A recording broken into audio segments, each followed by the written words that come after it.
Hi, this is Carol Jack, and today I'm going to be talking about breathing. I've had a lot of students come in and saying, I really need to work on my breathing. And I think all of us at some point have realized that we're not really breathing effectively, which is kind of weird since we're breathing from the time we're born, probably before, actually. So, to be on the planet for so many years, not breathing properly is really quite bad. But there's lots of different factors which contribute to this. Some of them environmental. I don't know if you've ever found yourself actually holding your breath in some environments.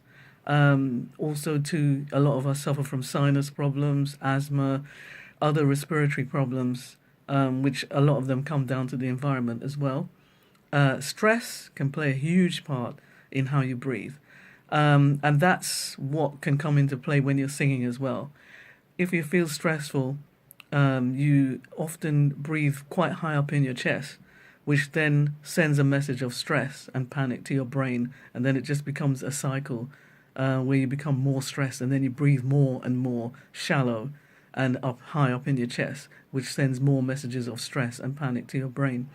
So what you want to do to break this cycle is to breathe more deeply, which is what people talk about when they say they want to breathe from their diaphragm. Now, my brain is quite simple, so I like to keep things as simple as possible.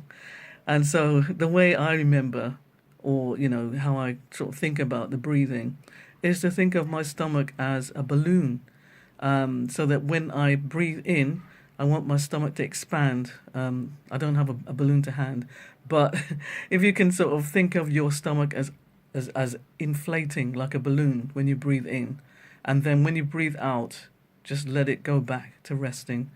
So when you're breathing out, you're also you can talk or sing when you're breathing out as well.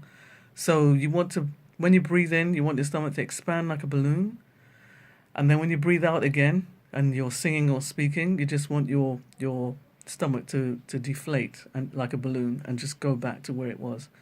So um, when you breathe in, people often ask me whether you need to be breathing through your nose or through your mouth. So ideally, breathing through your nose, because the air becomes moistened when it goes through your nose. When you breathe through your mouth a lot, you often find that your throat gets dry, because the air is not being moistened when it goes through your mouth.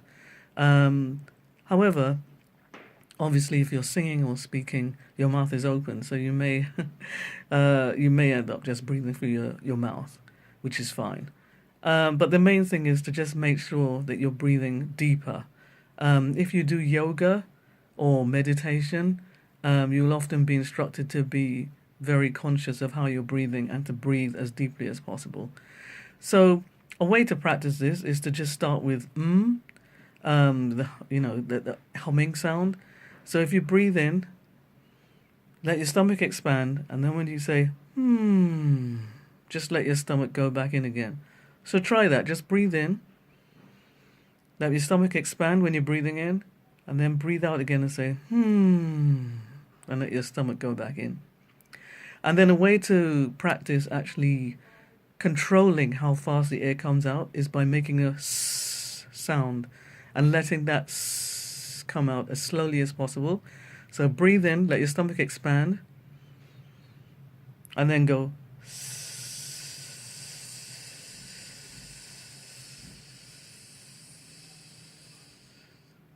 And just let your stomach go in as slowly as you possibly can.